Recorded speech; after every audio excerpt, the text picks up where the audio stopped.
Hello students, good morning.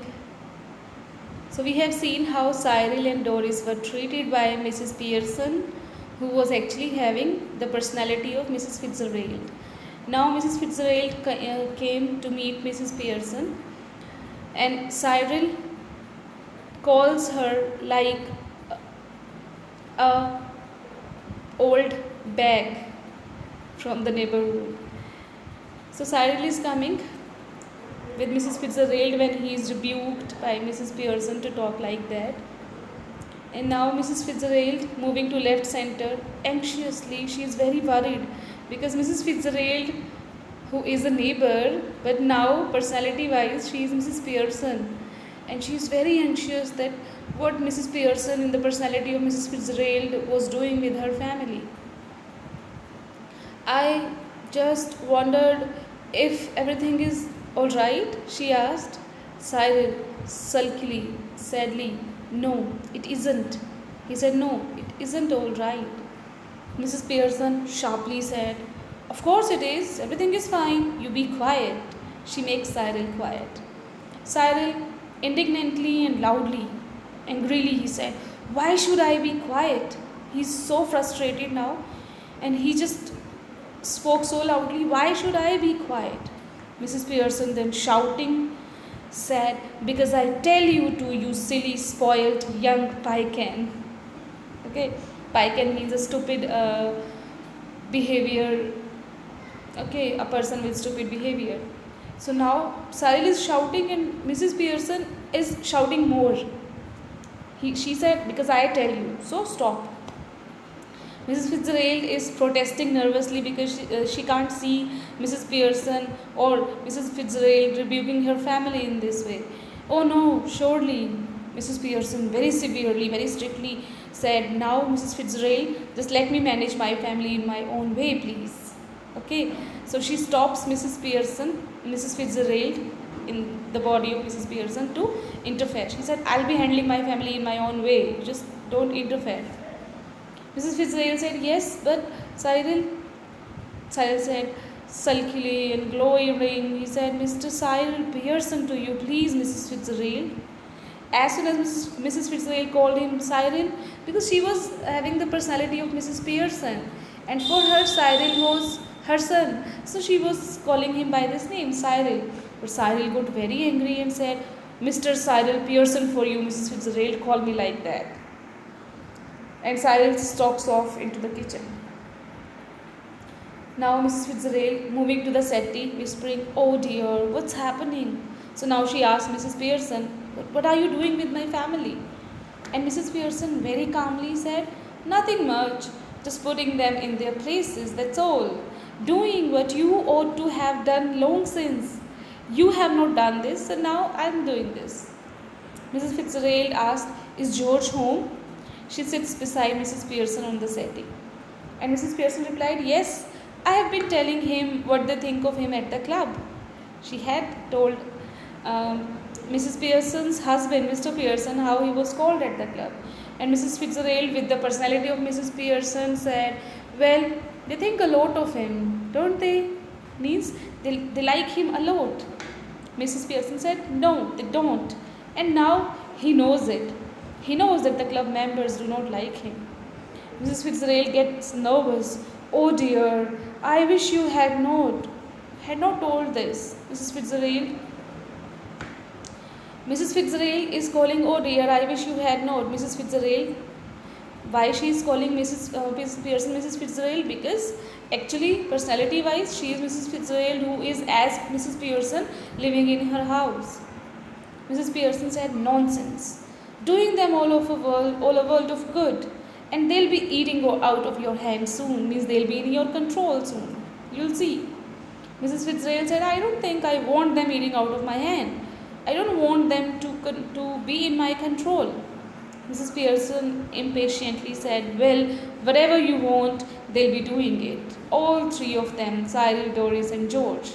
Mark my words, Mrs. Pearson, they will start obeying you and giving you the respect. George enters left glumly. He is very upset. He is unpleasantly surprised not pleasantly, okay, unpleasantly surprised when he sees the visitor. He's not in a good mood. He's very upset and he sees the guest, Mrs. Fitzgerald. He moves to the armchair left, sits down heavily, and glumly lights his pipe. He's smoking. Then he looks from Mrs. Pearson to Mrs. Fitzgerald, who is regarding him anxiously. Mrs. Fitzgerald is regarding him, noticing him anxiously, because this person is actually Mrs. Pearson's husband, but Mrs. Fitzgerald, who's having the personality of Mrs. Pearson here, feels very anxious for her husband. George just looked in for a minute, I suppose, Mrs. Fitzgerald. Means I just hope that you have come here for a minute. Mrs. Fitzgerald, who doesn't know what she's saying. Well, yes, I suppose so, George. Mrs. Fitzgerald, who is just in the flow, and she says, yes, George. For a neighbor, calling a man like this of the neighborhood is not appropriate, right? She cannot call him by his name only, George. She should call Mr. George Pearson. Why she is calling him George? Because personality wise, she is his wife, but George doesn't know this, so he gets very upset. George, aghast, very shocked. George? And Mrs. Fitzgerald very nervously, oh, I'm sorry. But Mrs. Pearson handled the situation and she said impatiently, what does it matter? Your name is George, isn't it? Who do you think you are, Duke of Edinburgh? So what if she has not addressed you like Mr. George Pearson? You are not a Duke of somewhere, so it's okay that she has named you like this. And George gets angry, says, what's he got to do with it? Why have you mentioned Duke of Edinburgh here? Just tell me that. And isn't it bad enough without her calling me George? Naughty Pompey Pearson, and poor Doris has been crying her eyes out upstairs. Yes, crying her eyes out. So George is so upset that he tells each and everything in front of Mrs. Fitzgerald. He said, why are you behaving like this? Naughty. Okay, you have also called me like Pompey Pearson, and you have also heard Doris, who's crying upstairs. Hearing this, Mrs. Fitzgerald is very upset because Doris is her daughter. She wailing means when you feel like crying. Oh dear, I ought to have known. I should have known that Doris is crying upstairs. If a daughter is crying upstairs, why should a neighbor be concerned? This was not only a neighbor. This neighbor was actually having a personality of Mrs. Pearson. Don't forget that. George gets very surprised, staring at her, annoyed. He said, you ought to have known. Why should you have known that my daughter is crying upstairs? You are just a neighbor. Why should you know this? Why ought you to have known? Nothing to do with you, Mrs. Fitzgerald. It's not your matter. Look, we are at 6s and 7s here just now. To be at 6s and 7s means to be at a critical situation, to be in a critical situation. So we are already in a critical situation, so perhaps you'll excuse us. Please go. Mrs. Pearson, who is actually Mrs. Fitzgerald, before Mrs. Fitzgerald can reply, said, I won't excuse you, George Pearson. I'm not going to forgive you. Next time a friend and neighbor comes to see me, just say something when you see her. Good evening, or how do you do? You can say like this or something. And don't just march in and sit down without a word. It's bad manners. So now she has started scolding George that you came, you did not wish my neighbor and my friend, and you just sat and started smoking. It's bad manners. Mrs. Fitzgerald, who could see that Mrs. Fitzgerald, okay, in the body of Mrs. Pearson, was scolding her husband. So she felt very bad. And she nervously said, no, it's all right. She can't see that her husband was humiliated like this way. Mrs. Pearson said, no, it isn't all right. We all have some decent manners in this house, or I'll know the reason why. Glaring at George, well, means I know the reason why he is in bad mood. She's teasing now, Mr. George. George, intimidated, somewhere afraid. Well, what? Mrs. Pearson taunting him, why don't you get off to your club? So she's again taunting him that if your mood is spoiled, go to club. And then they'll call you Pompey Ompy Pearson. Why don't you go get off to your club? Special night tonight, isn't it? They'll be waiting for you, wanting to have a good laugh. They will be waiting for you to have a good laugh. So she's actually humiliating George. Go on then, don't disappoint them. They'll be waiting, go. And George bitterly, means he was not liking all this. That's right. Make me look silly in front of her now. So he feels more hurt that now Mrs. Pearson, his wife, he thought that she was his wife. She was actually having the personality of the neighbor. So he said, it's okay, now you are making fun of my fun in front of your friend or neighbor. Go on, don't mind me. Sixes and sevens, we are at critical situation. Poor Doris have been crying her eyes out, getting the neighbors in to see the fun. It's okay that you are getting the neighbors in and we are having fun. Suddenly losing his temper, glaring at Mrs. Pearson and shouting, all right, let her hear it. So George got so much angry that he said, okay, if you want this, tell what do you want in front of our neighbor. Let her hear it.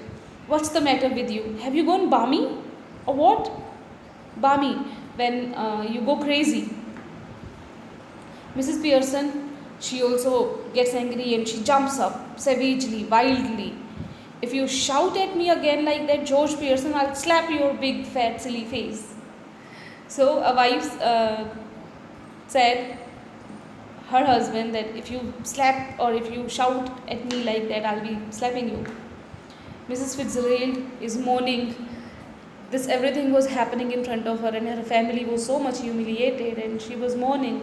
Oh no, no, no, please Mrs. Fitzgerald. And Mrs. Pearson sits. Mrs. Fitzgerald is again calling Mrs. Pearson Mrs. Fitzgerald because personality wise she was Mrs. Fitzgerald.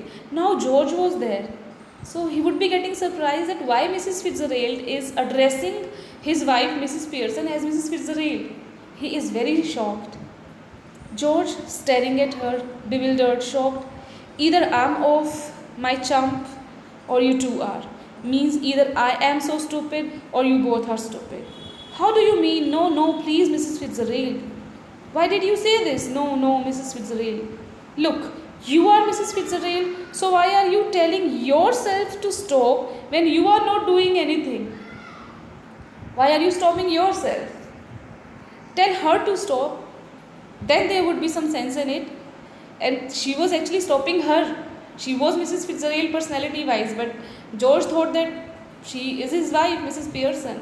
That's why he said, tell her to stop. Then there would be some sense in it. Staring at Mrs. Pearson, I think you must be tiddly. Tiddly, again, crazy out of the mind. Mrs. Pearson, starting up savagely again. Say that again, George Pearson. Again in anger. She is very angry that George is calling Mrs. Fitzgerald as tiddly. George again intimidated, afraid. All right, all right, all right. He stopped. So now in the next video we will see what happens when Doris also comes and how does Mrs. Fitzgerald with the personality of Mrs. Pearson handles all this. Okay? Have a good day.